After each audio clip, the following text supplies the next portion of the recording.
국민의힘 37%, 민주당 34%. 최근 헌법재판소가 일부 사건 심리 과정에서 공정성 시비에 휘말리고 불법성, 더불어민주당이 마흔역 헌법재판관 임명 전까지 국정협의회에 참석하지 않겠다는 뜻을 밝히는 등 헌법재판소 신뢰 52%, 불신 44%로 나왔습니다. 일부 재판관에 대한 정치 편향 논란이 불거지면서 헌법재판소에 대한 대중의 신뢰가 흔들린다는 해석이 나왔습니다. 중앙선거관리위원회는 감사원 직무 감찰 대상에 포함하지 않는다는 헌법재판소 결정에 온갖 부정부패 의혹을 받아온 선관위의 폐쇄성이 더욱 강화되었습니다. 헌법재판소를 신뢰하지 않는다라는 2030 세대가 가장 높았습니다. 응답자의 비율로 보면 보수층에서는 신뢰한다가 26%, 신뢰하지 않는다가 70%로 집계되었고, 반면 진보층은 신뢰한다와 신뢰하지 않는다가 78대 21%였고 중도층은 62%대 35%였습니다. 연령별로 신뢰한다 대 신뢰하지 않는다가 40%와 53%, 30대는 42%와 54%였습니다.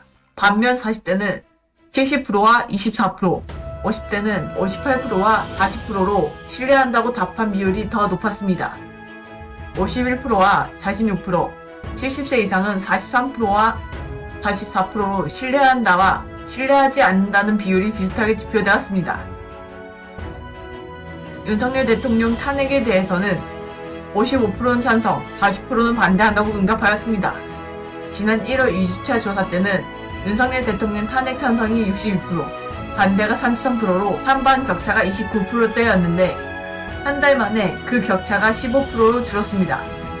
한 달여 전만 해도 각종 여론조사에서 가장 신뢰도가 높은 국가기관으로 꼽혔던 여론조사 결과에 대비하여 지금의 정치권과 법조계에서는 헌법재판소가 최근 정치 편향 논란에 휘말리는 등 잡음을 일으키면서 헌법기관으로서의 신뢰성을 도전을 받고 있다는 지적이 나왔습니다.